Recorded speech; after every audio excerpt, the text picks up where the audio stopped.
The woods around the house have always been uncomfortably silent, as if they're about to say something but never do.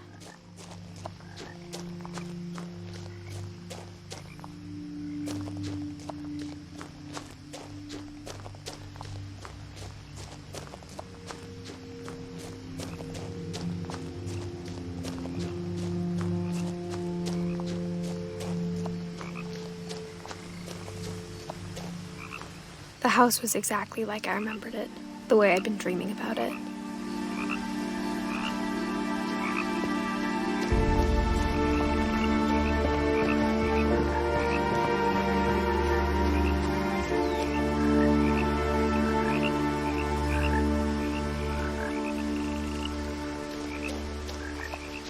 As a child, the house made me uncomfortable in a way I couldn't put into words.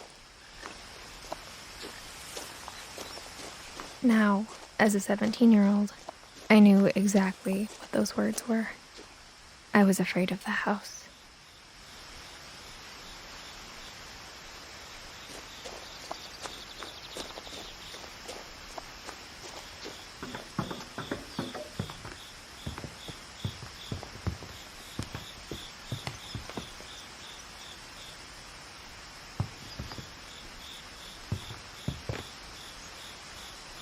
I hoped the key might unlock the front door.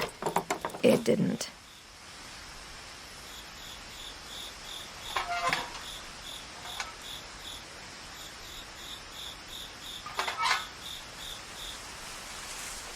Looking in, I felt like the house itself had been waiting for me.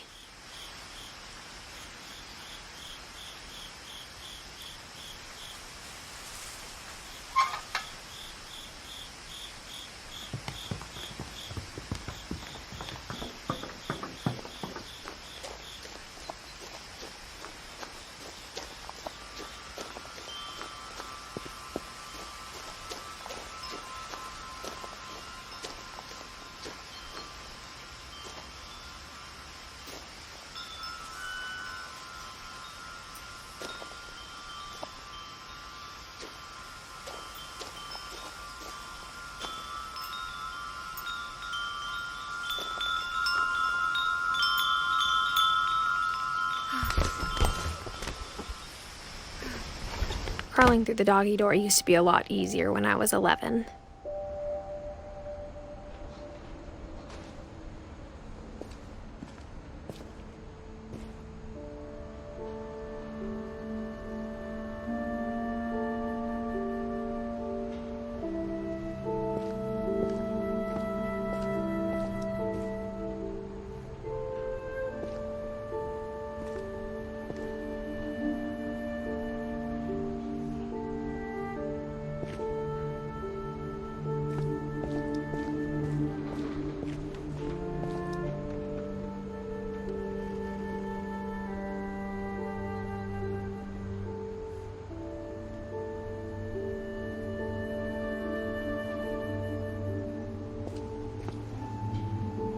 The power had been turned off the night we left.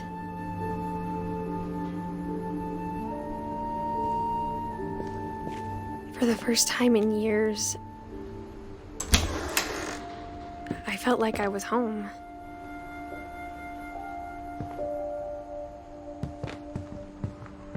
But instead of a family, there were just memories of one.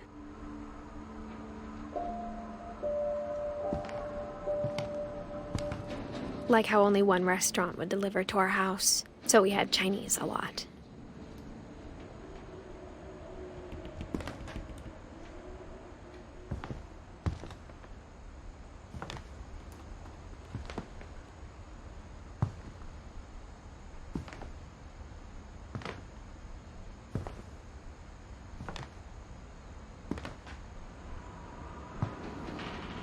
Or how after Louis started working at the cannery, we all got sick of eating salmon. Except our cat, Molly.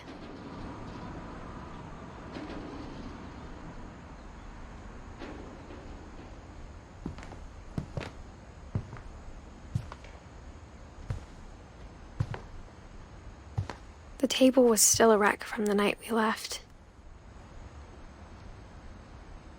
It was like a bomb had gone off killing everyone but sparing the furniture.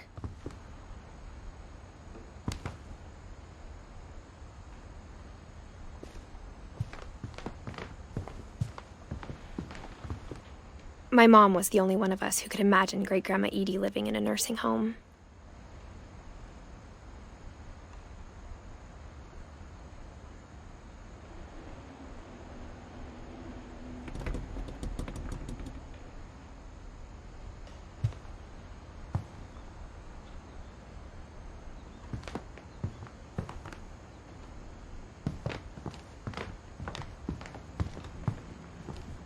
Nothing in the house looked abnormal.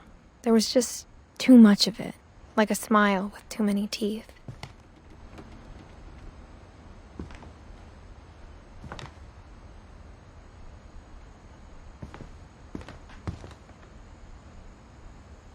Even the fireplace had a story. Edie told me the bricks came from the original house, after it sank.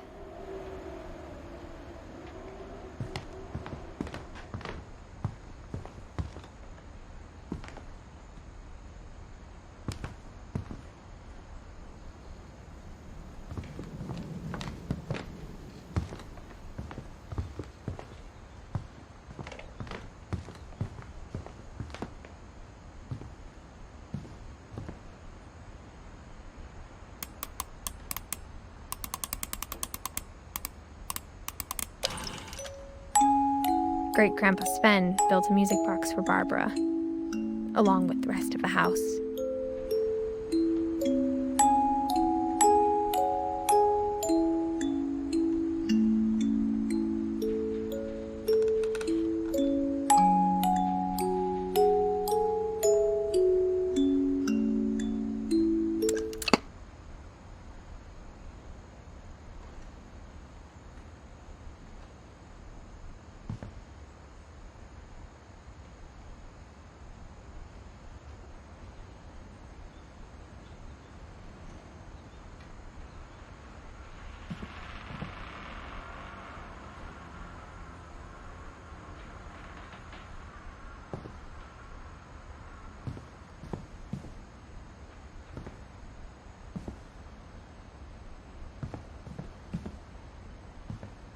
My mom wasn't much of an optimist, but she never stopped believing that my brother Milton was alive.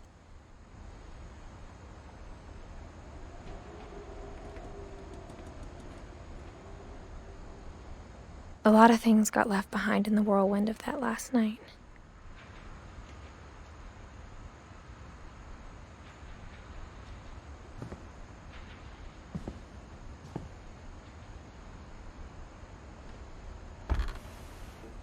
Edie told me once that every Finch who ever lived is buried somewhere in the library.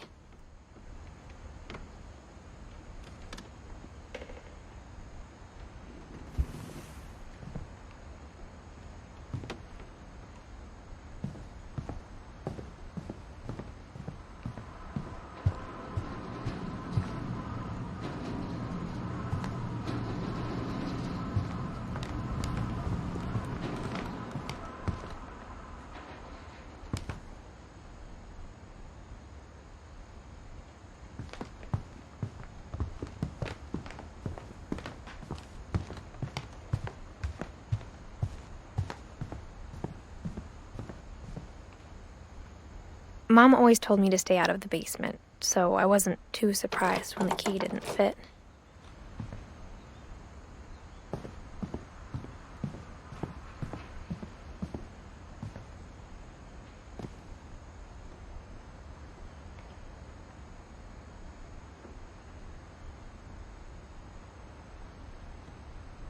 After Milton disappeared, Mom sealed up all the bedrooms.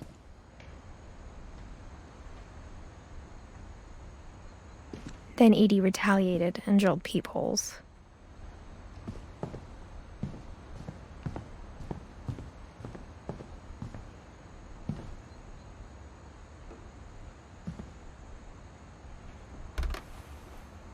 The last time I was in Edith Sr.'s room, I was 10 and she was painting my portrait.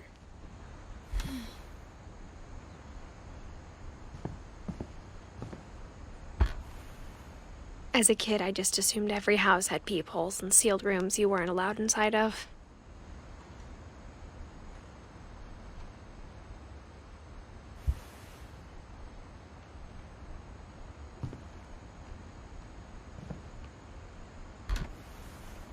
My Grandpa Sam spent 7 years sharing a room with his dead brother, Calvin.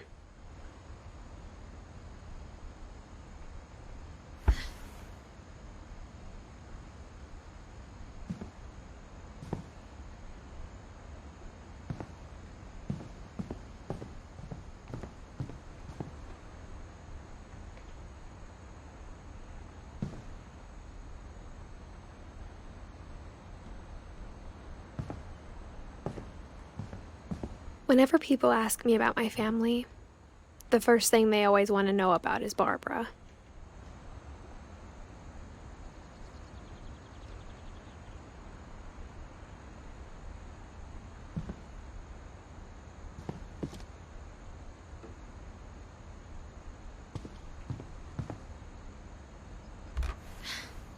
Barbara was a child star for 2 years, until America grew out of it.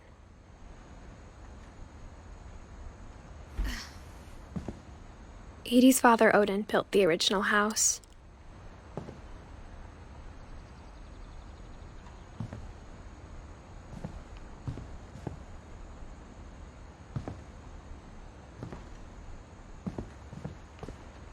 Mom must have locked the third-floor stairs on the night we left.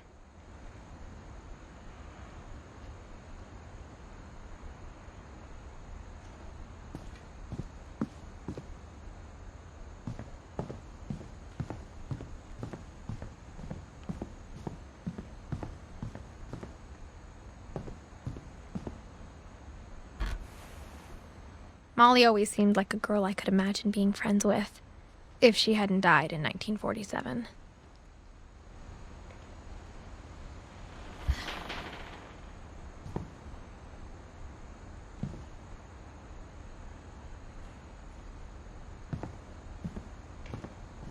I spent a lot of time playing in Great Uncle Walter's room.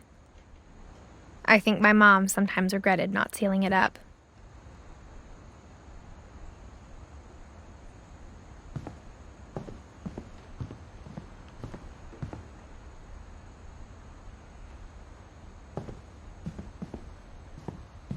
Lewis told me there were secret passages, but I never believed him.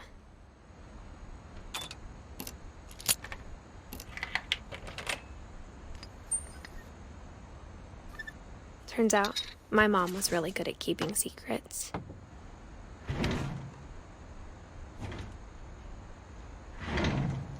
Now it was time to find out what my mom had been afraid of.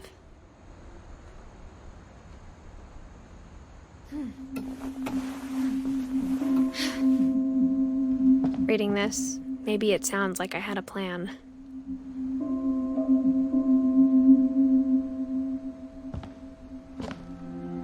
From the paintings on the wall, it was clear my brother Milton had been here before me.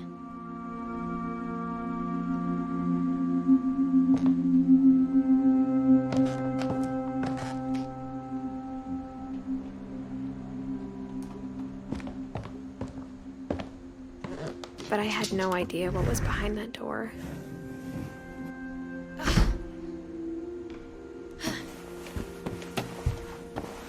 Just like I had no idea where all this was gonna lead.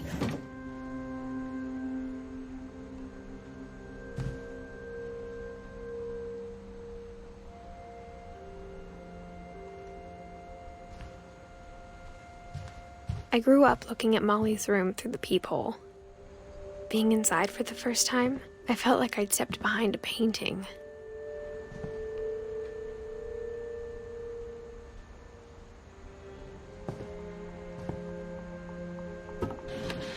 Molly's gerbil had a tiny bedroom with its own even tinier gerbil cage.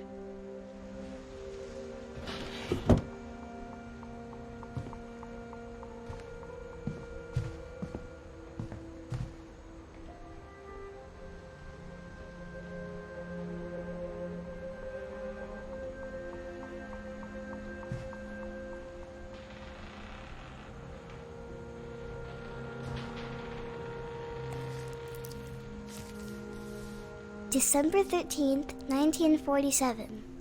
Dear Diary, I'll be gone soon, but I wanted to tell somebody about what's gonna happen. It started when Mom sent me to bed without dinner. I woke up and I was starving, so I looked around for something to eat.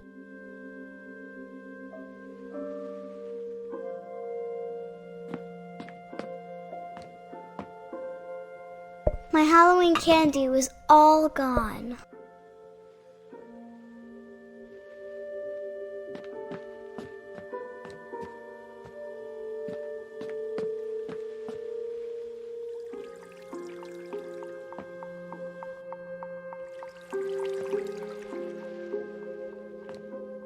I thought about eating Christopher, but I held back.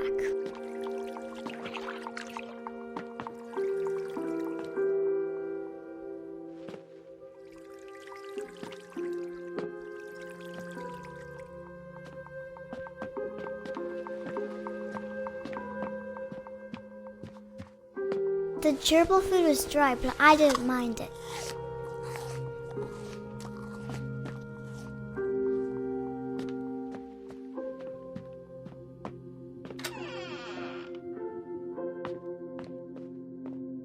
I kept eating and eating.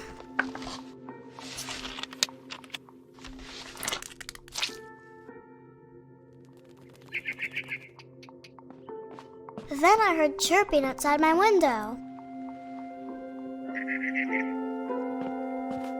It was a barn swallow going back to her nest. I reached out for her.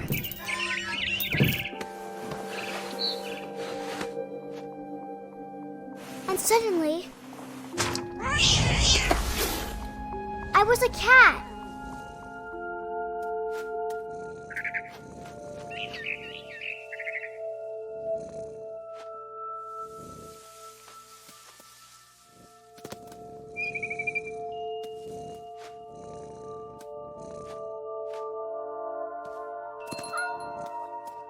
I tried to be quiet, but the bird was really scared.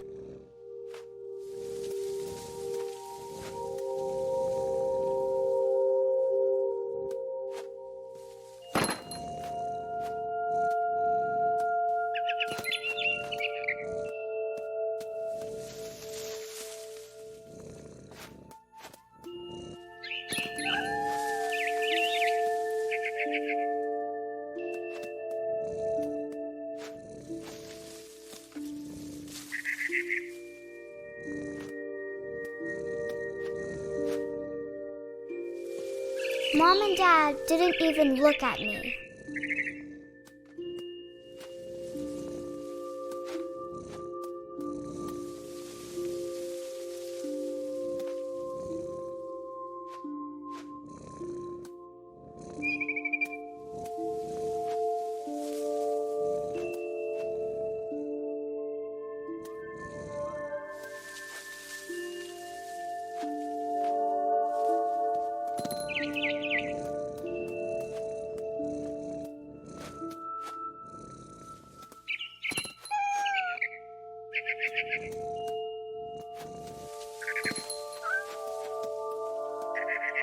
I jumped and I almost got her.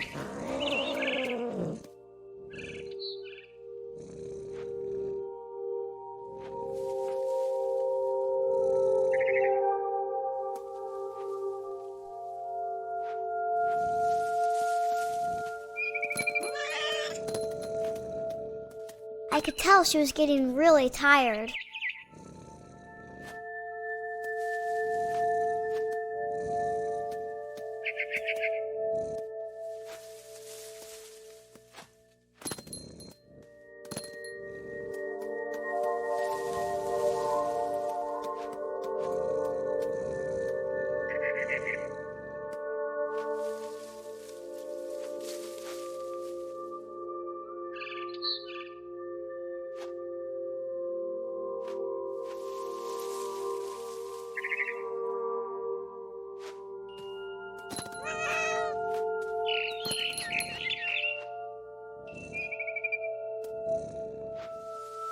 Now I was up in the big tree.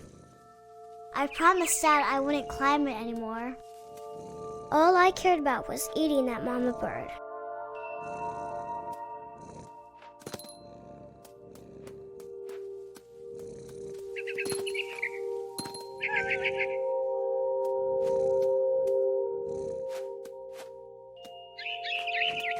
I gobbled her up. And suddenly, I was an owl. First, all I heard was the wind. Then I heard little teeth nibbling in the grass.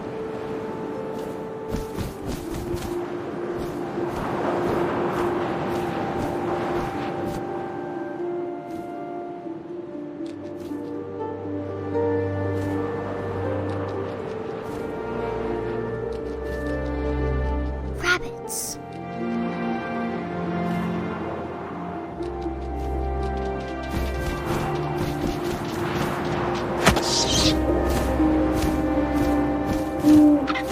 I imagined his face looking up and seeing mine through my talons. I swallowed him up, and I didn't chew one bit. Then I flew off to find something bigger.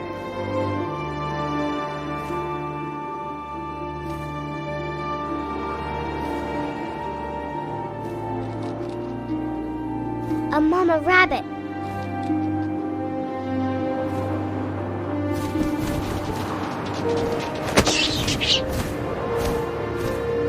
She was almost too big to carry.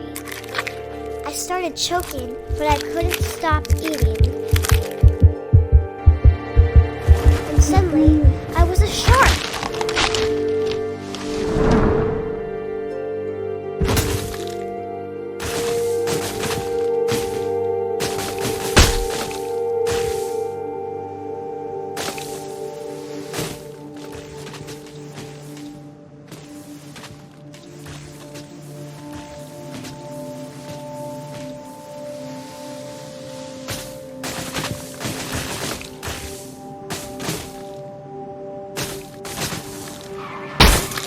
I rolled off a cliff and into the ocean. Now, I was hungrier than ever.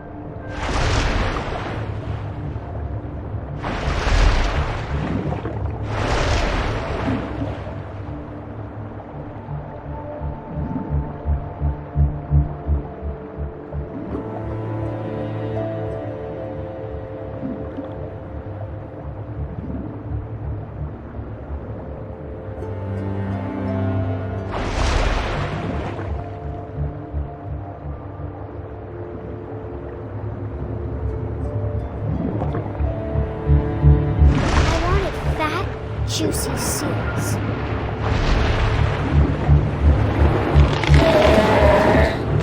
I tore off her flipper and it tasted really good.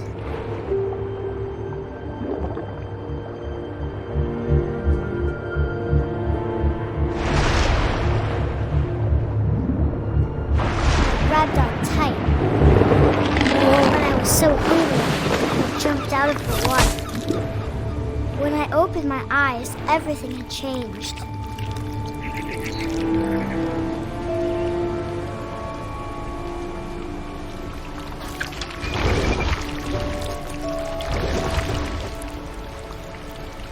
Now I was a monster, and I smelled people everywhere.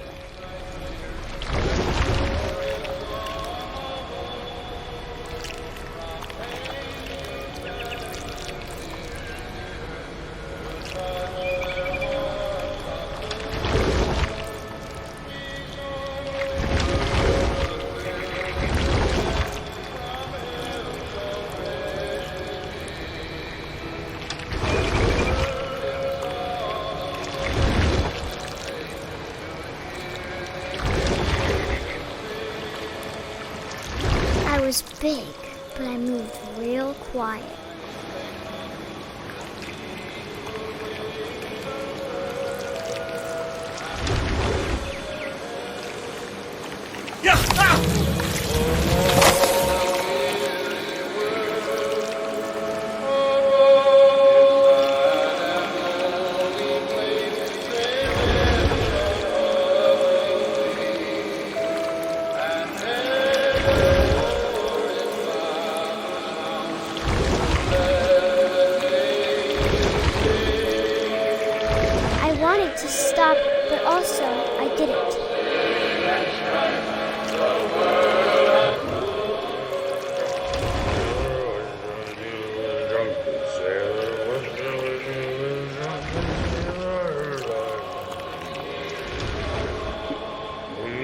belly with a rusty razor, shave his belly with a rusty razor, shave his belly with a rusty razor. What's up here with a drunken sailor?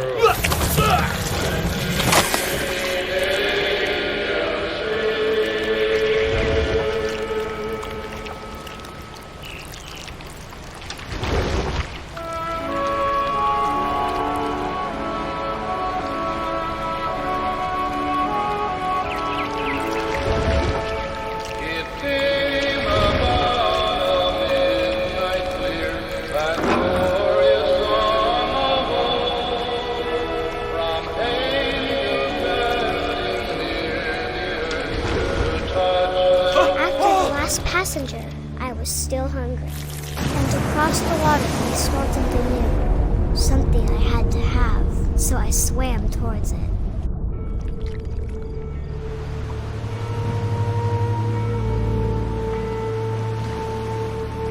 I slithered onto the sand, and the good smell went into an old pipe.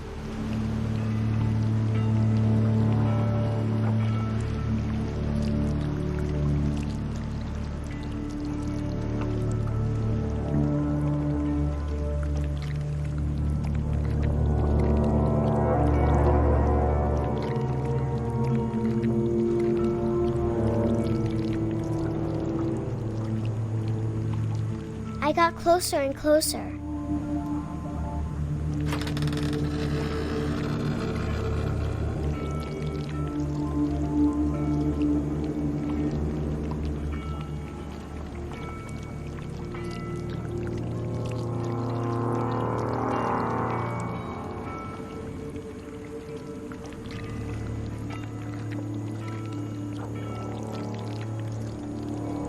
All of my stomach started growling.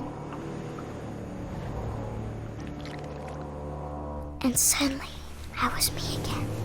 I held my breath for a long time, but I couldn't hear anything. I think it's waiting for me to fall asleep.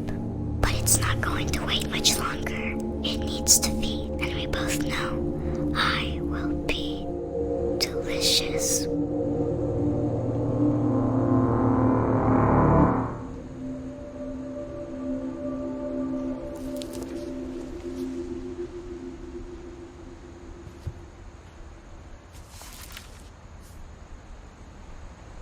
I'm not sure if I believed all of that, but I'm sure Edie would have.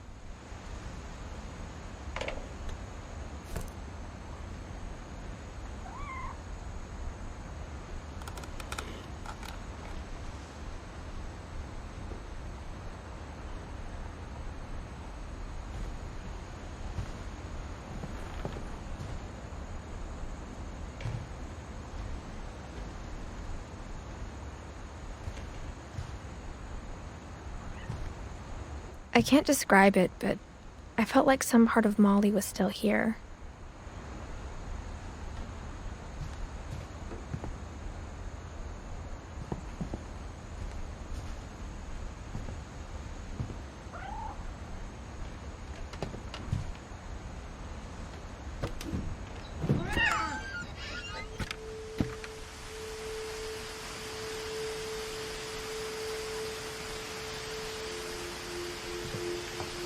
This will be obvious later, but my mom never told me any of these stories.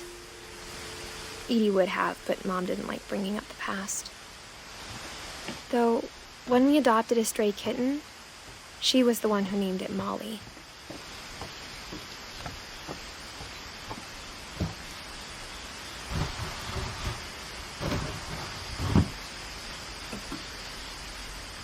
I spent a lot of time in Great-Grandma Edie's room. We got along, and it was a good place to hide from my mom. When Edie told people Sven was killed by a dragon, she could also have said he was building a dragon-shaped slide that collapsed. Her room was like a museum. For 500 years, the Finches have been famous throughout Norway for their fortune and misfortune.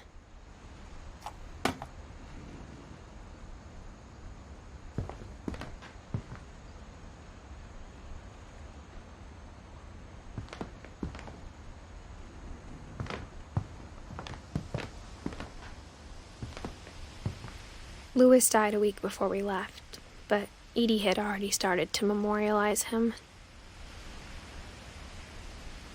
Edie knit me a new pair of gloves every year, just in time to replace the old ones.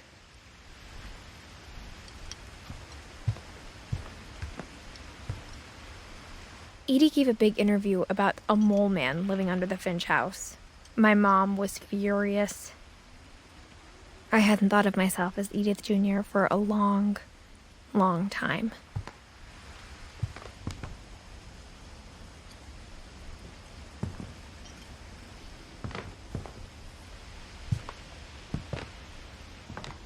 Even in her 90s, sometimes Edie seemed a lot younger than my mother.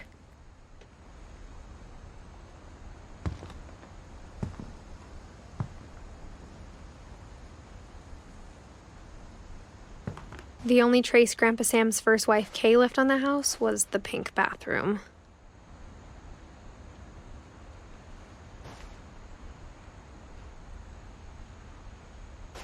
It was a pretty big trace.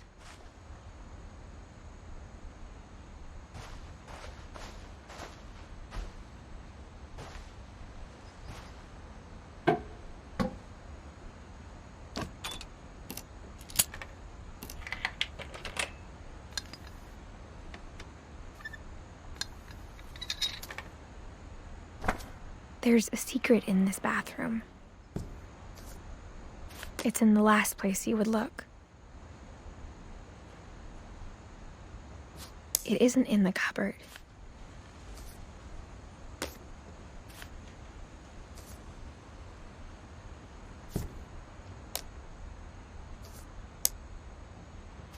It's hidden in this book.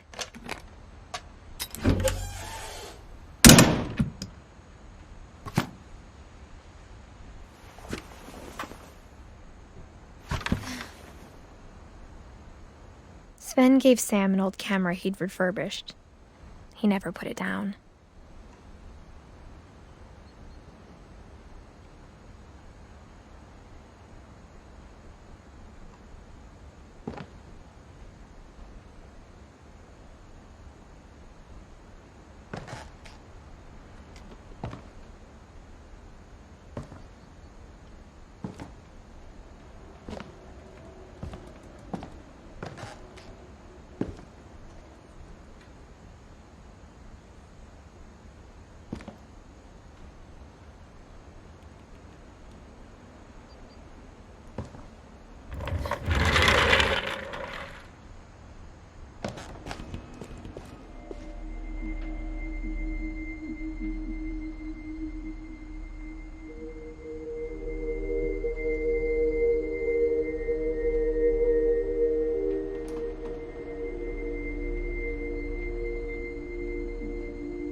I knew Grandpa Sam had a twin.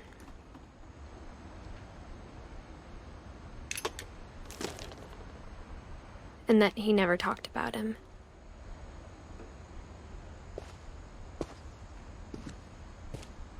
I guess my grandpa didn't like history any more than my mom did.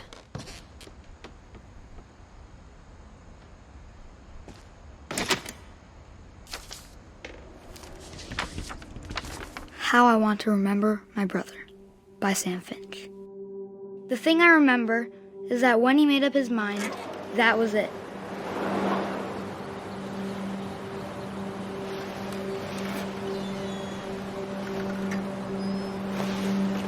My brother said he'd die before he ate another mushroom, and he did. At Barbara's funeral, we swore we'd never be afraid again. And he wasn't. I think Calvin always wanted to fly. Sam! Calvin! Dinner's ready! Coming! But that day, he finally made up his mind to do it. I told him going around was impossible. Maybe if I hadn't said that,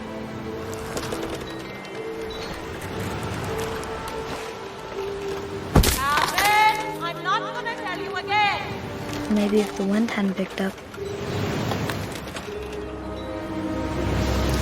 then maybe he'd still be here. But I doubt it. I think he'd already made up his mind. That's what I want to remember about my brother.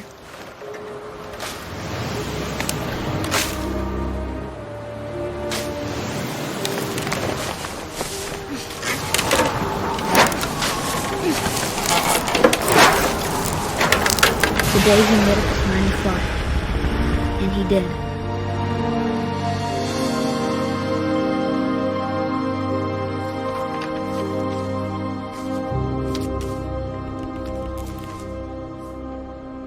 Calvin's story felt strangely familiar. When I was younger, I remember trying to do the exact same thing.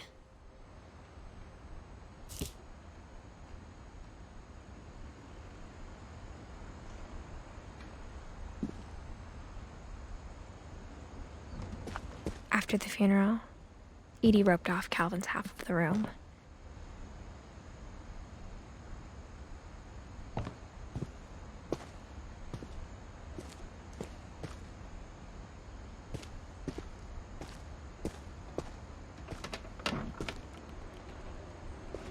Mom said Grandpa Sam enlisted at 18 and never set foot in the room again.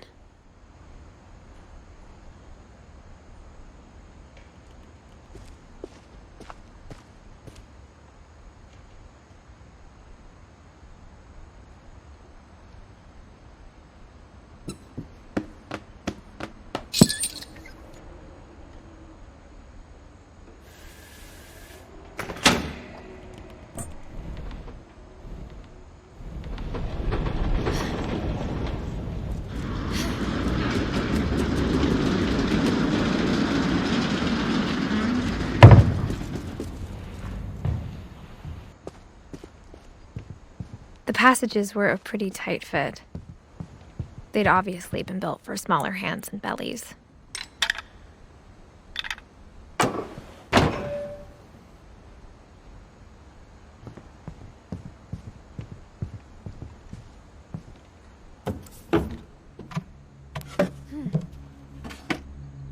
Growing up, I always thought of Barbara as a child star.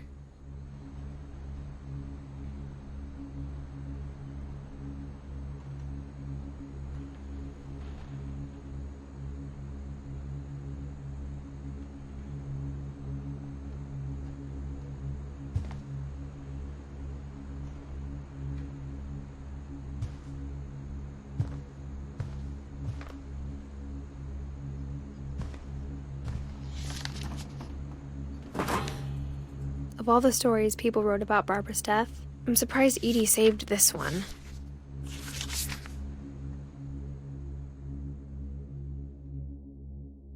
Old Jack here with another ghastly tale inspired by America's most unfortunate family. I'm calling it The Surprise Ending of Barbara Finch. As a child star, Barbara was famous for her scream. Now at 16, she was all washed up. A has-been. But in a lucky break, she'd been asked to perform her signature scream at a local convention for monster movie fans. It was just the boost her career needed. Unfortunately, her scream hadn't aged well. Getting better. I think you just need the right motivation. Her biggest fan and current boyfriend, Rick, was about to demonstrate when... Now that was a great scream. It was Barbara's father, Sven. He'd slipped into a table saw and had to be rushed to the emergency room. So Barbara got stuck babysitting her youngest brother, Walter. Her convention comeback was canceled.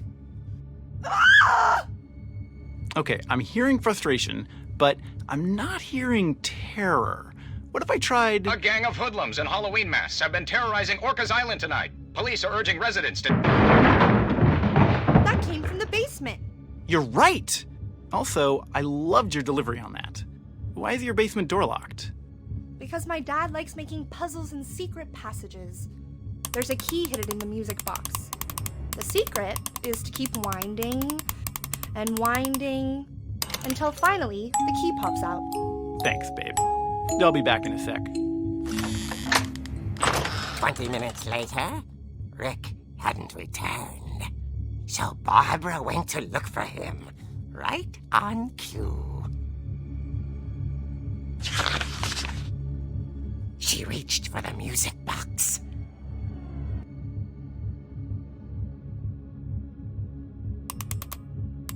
And as she wound the key, she listened for Rick, but the house was silent.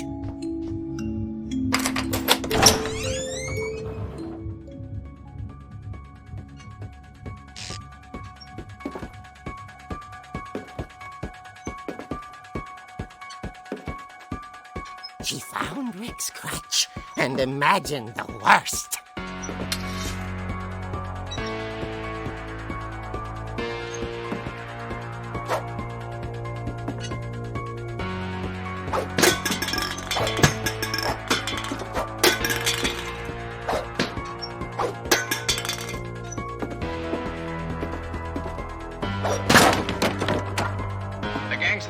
Infamous Hookman killer, Dr. Carl Hamill, who impaled and then ate his family 10 years ago tonight.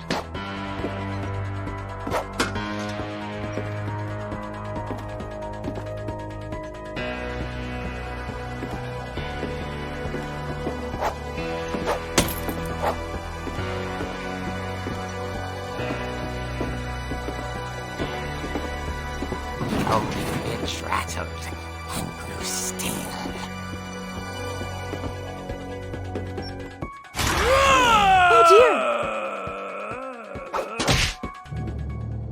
Oh! Rick? Barb, relax. I was just trying to scare you to help you find your scream. Well, I'm not scared, Rick. I'm furious. Then act furious. All I'm getting from you now is that you're hurt and confused and you're... She threw him out, but she kept a little something to remember him by. Barb, have you seen my other crutch? And she was still holding it when she fell asleep watching the Late Late Picture Show. Hours later... Barbara! Walter, what's going on up there? Ah! Okay, I'm coming up, but if this is a trick, you're dead, Walter.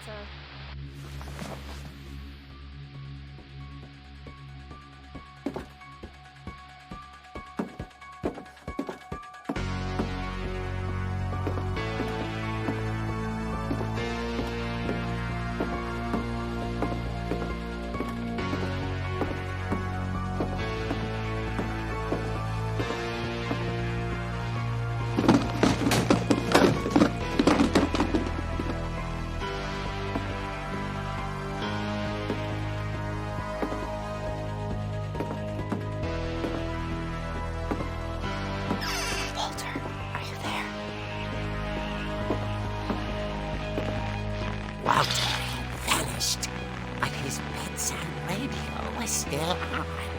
Orcas Island police describe the man as 6 feet tall, with a steel hook for a hand.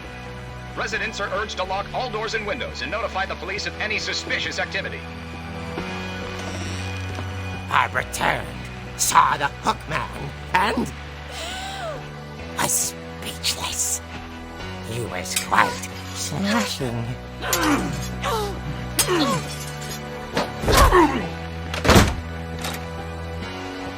he was.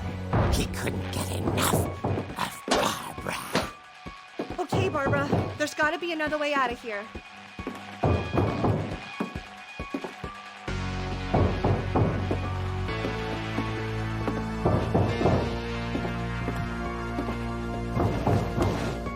That night, she played her part beautifully.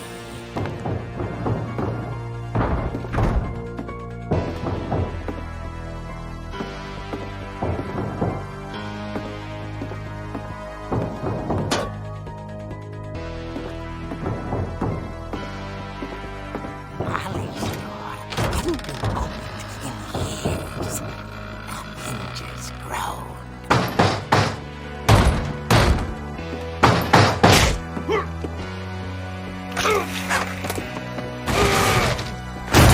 He wasn't moving, but she sensed the story might not be over yet.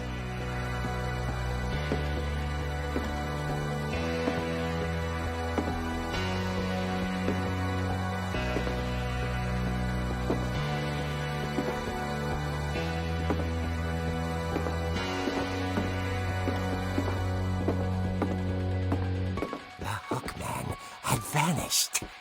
She listened for his breathing, but all she heard was...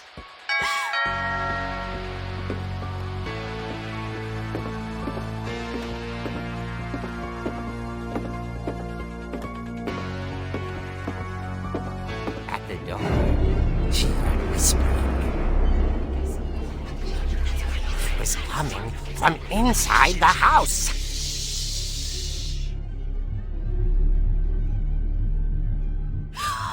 Oh dear. The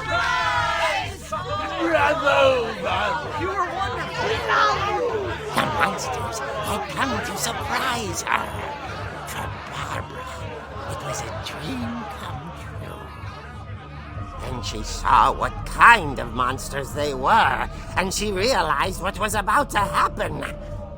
She was going to be famous. And with her final breath, Barbara Finch gave the performance of her life.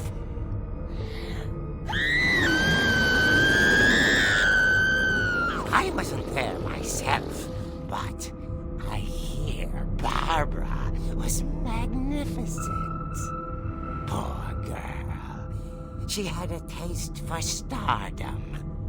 But unfortunately, so did her fans. Of course, the police blamed it all on poor Rick, who disappeared the same night. And little Walter? Hiding under his bed the whole time. He took it all pretty hard, but that's another story. As for Barbara, tucked inside the music box is all they ever found of her. Her ear. Now that's what I call a real eerie tale.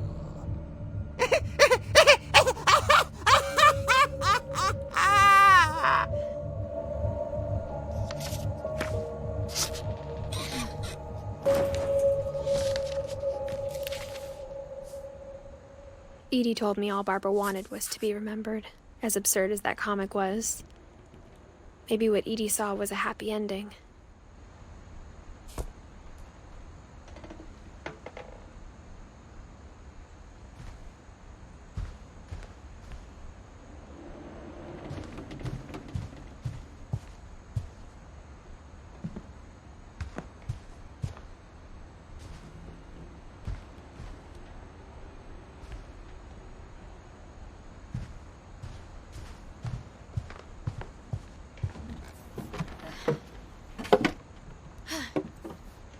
I guess now I know why Mom didn't like me playing with the music box.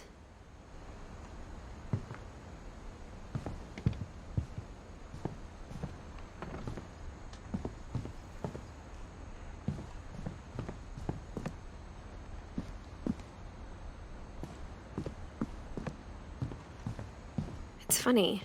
All those times I played with the music box and never found the basement key.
Mom said the basement was off limits, unless I wanted another tetanus shot.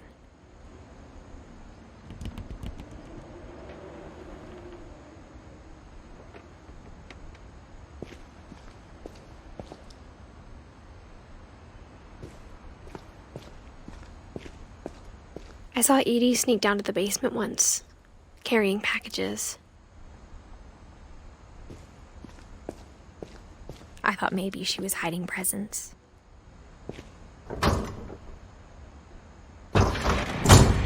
It turned out she was hiding a lot more than that.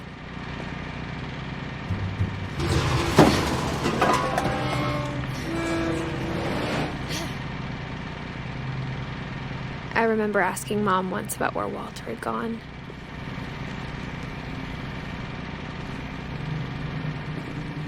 She said after Barbara died, he got as far away as he could.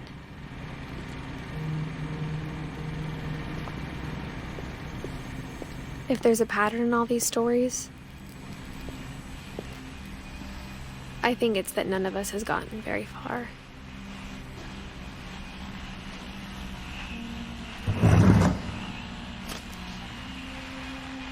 Goodbye, everyone. I can't believe I've been down here for 30 years. On that first day, after the shaking started, I didn't think I'd survive a week.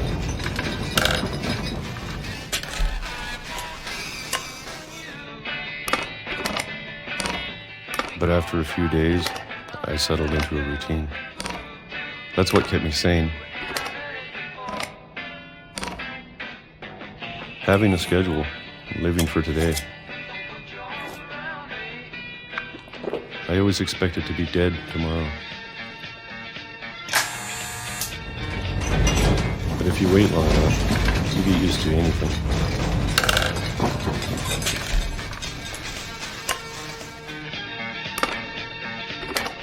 Even a monster on the other side of the door starts to feel normal. Almost friendly.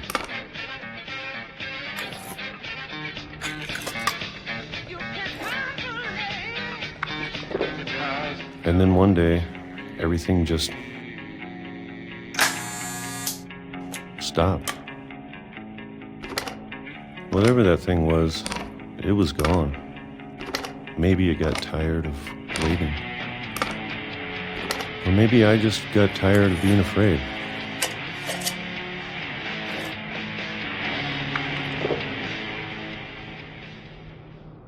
It's been a week now, the longest in 30 years. I'm done waiting. I have to leave while I still can.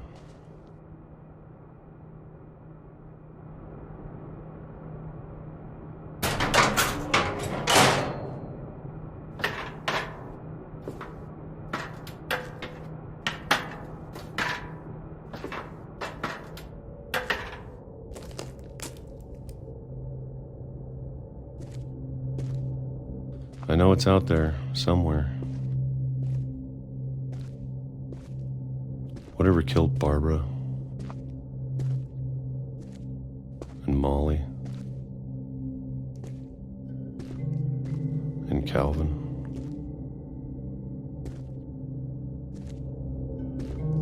Maybe this is all a mistake. But I need to stop living the same day. Even if it kills me.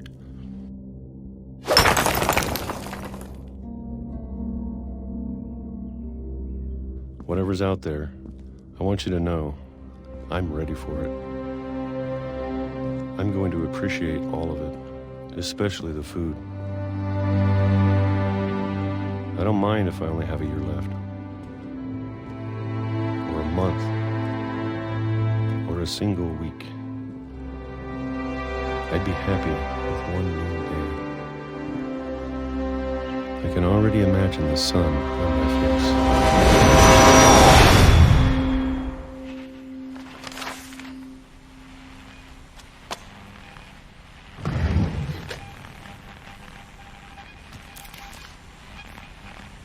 Walter died when I was 6. I can't believe my mom never told me he was down here.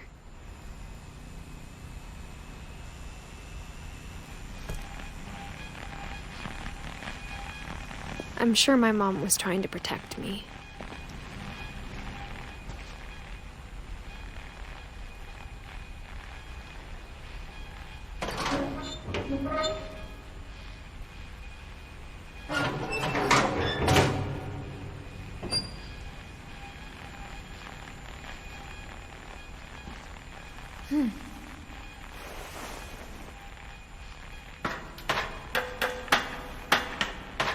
Maybe she was afraid I'd end up like Walter. But if she never told me about an uncle under the house, I can only imagine what else she was hiding.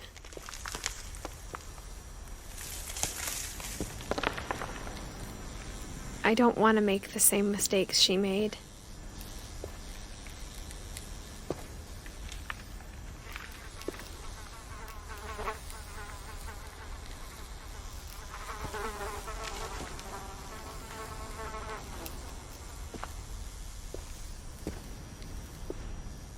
Trying to bury something that's still alive. Now that there's only one of us left, or maybe two, I thought it was time I heard the stories for myself and found out what happened to everyone else. But now I'm worried the stories themselves might be the problem. Maybe we believed so much in a family curse, we made it real.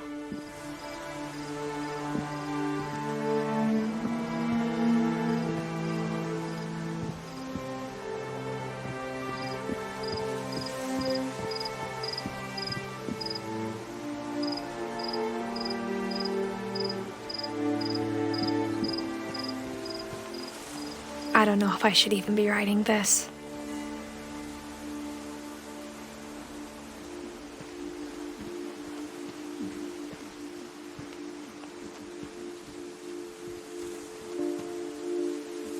Maybe it'd be better if all this just died with me.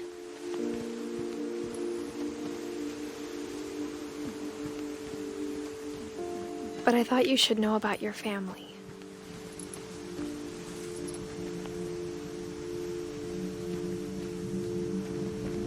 And the history you're a part of.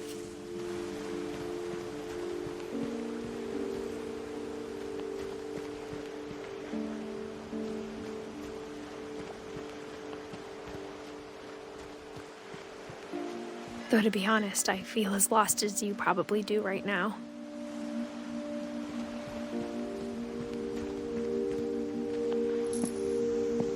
I think the people in these stories believed them, for what that's worth.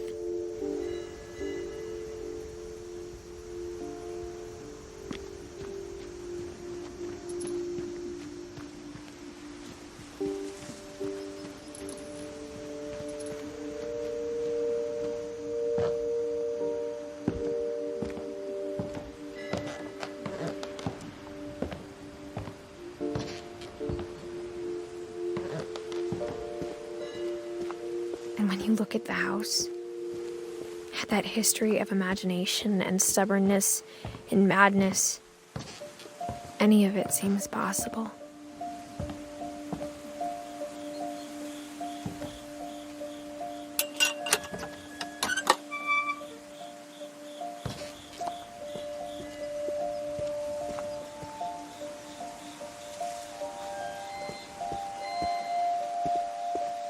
I think we've been surrounded by death for so long, we've just gotten used to it.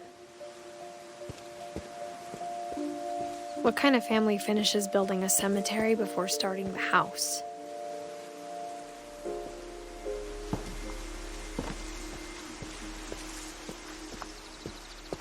It's embarrassing for me to admit this, but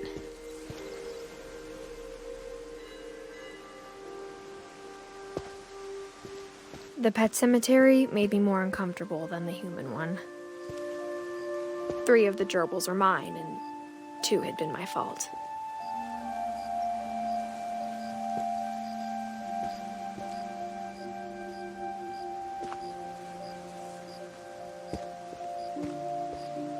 Sven built the house, but it was Edith who designed the cemetery.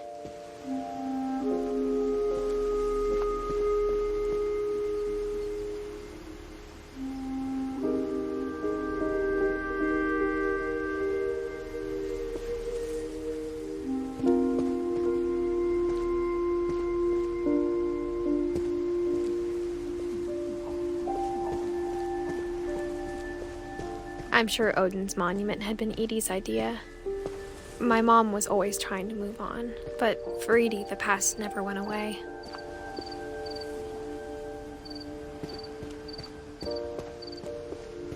She could see it poking out of the water at low tide.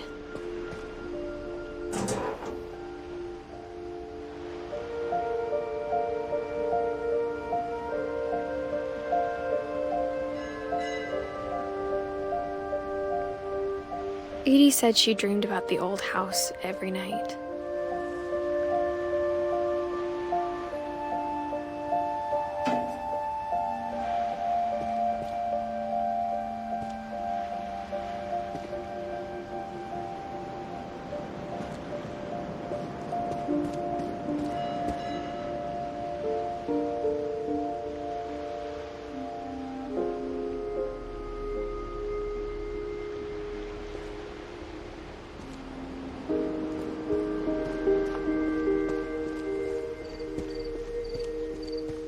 Edie's side was always easier for me to understand.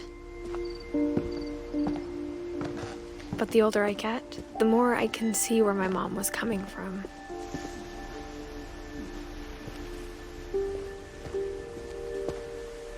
She lost 2 of her brothers, just like I did. I get why she tried so hard to protect us. There's so many things I wish I could ask my mom now. Part of me thinks this is what she wanted all along. For me to come back someday and find everything out for myself.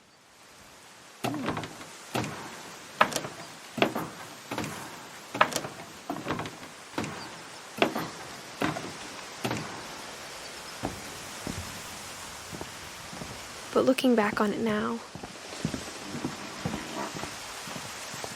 if she told me there was going to be so much climbing, I never would have come when I was 22 weeks pregnant.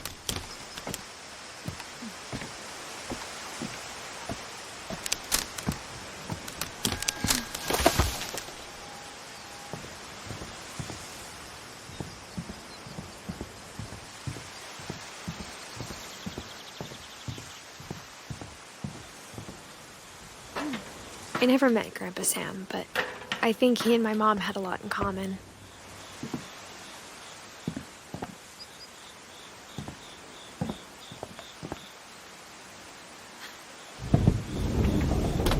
They were both pretty intense.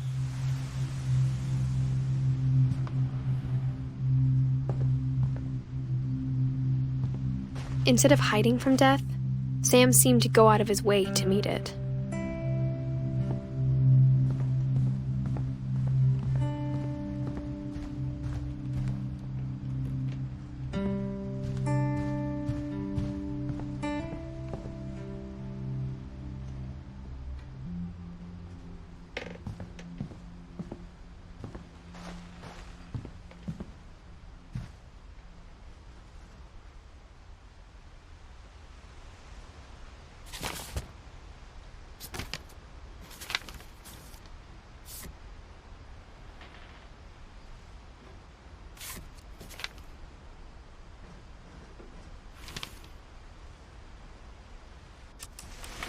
Dawn, I promise, you'll never forget this weekend.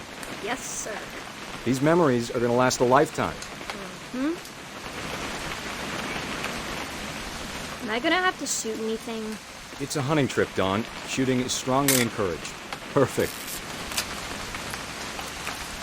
It's gonna rain the whole weekend, isn't it?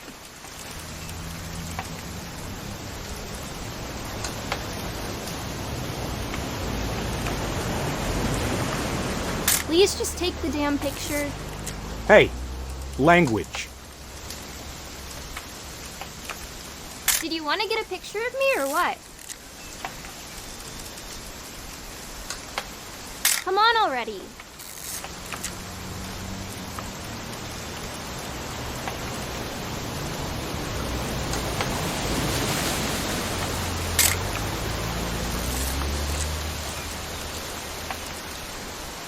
I will never forget this weekend, Dad. That's the spirit. Okay, got it. I'm gonna take some pictures, okay? Just be careful. That camera's older than you are.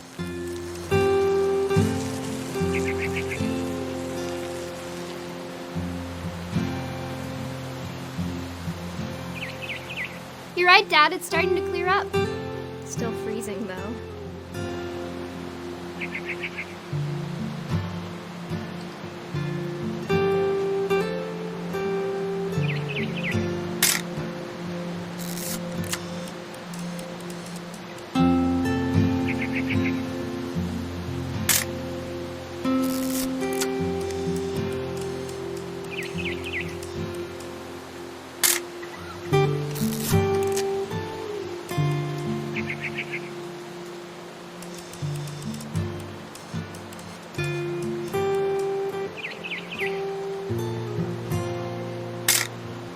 Aw.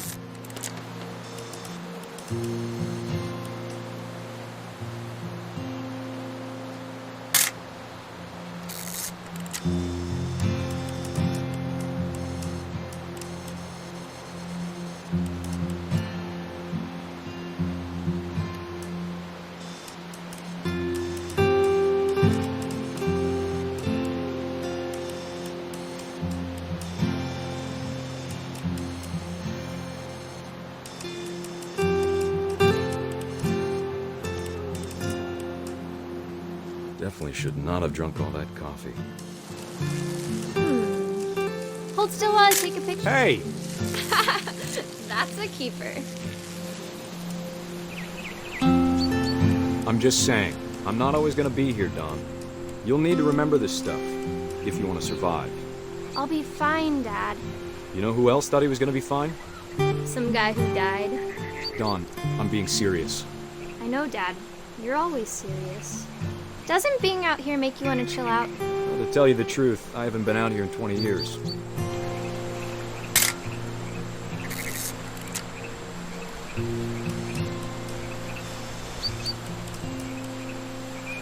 Last time I was with my brother Calvin. Man, that was a great trip. Don, don't you think you could find something more interesting to photograph? You don't need to waste any more film on me, kiddo.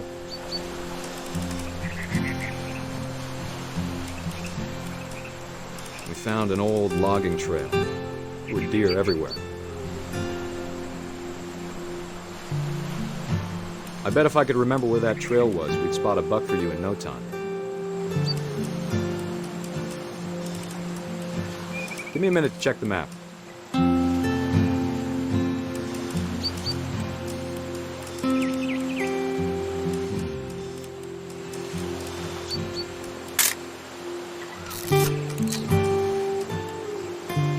Let's see.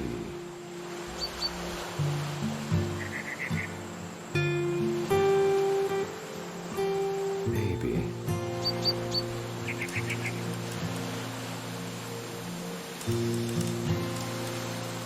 Or was it?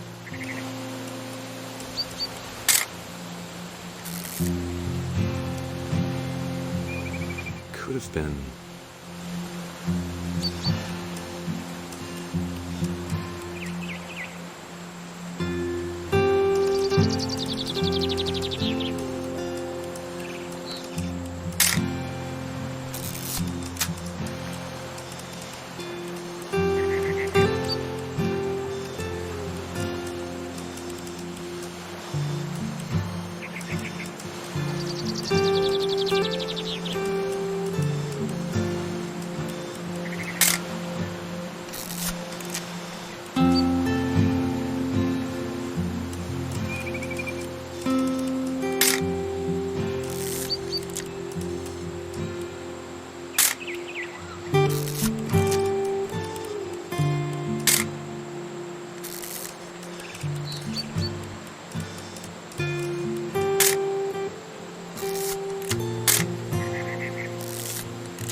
Dad! Good eyes, Dawn.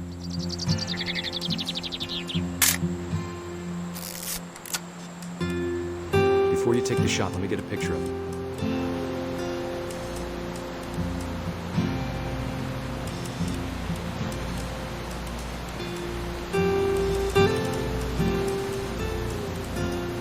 Dad, I... Just breathe. Let me get behind you. Do I have to do this? Dawn, you don't have to do anything. But if you want to survive, you'll need to be strong.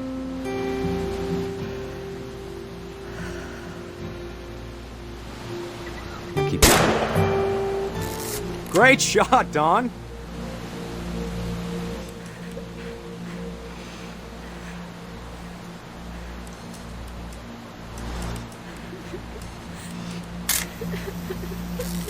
I'm proud of you, Dawn.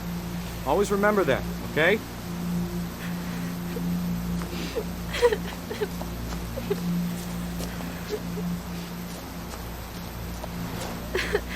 Sorry, Dawn. Just gotta reset the timer.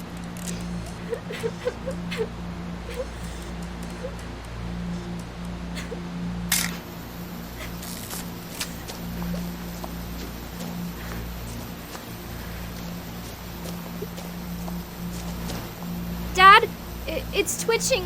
I think That's it's totally so... normal, Dawn. Just focus on the camera. Try not to think about... Dad!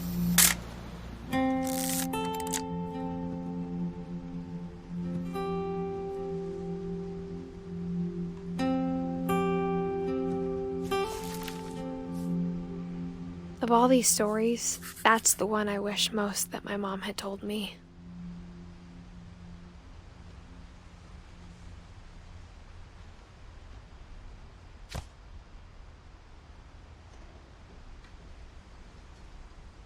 Sam spent his life shooting photos, but Mom said he got nervous being in front of the camera. I guess we're all afraid of something.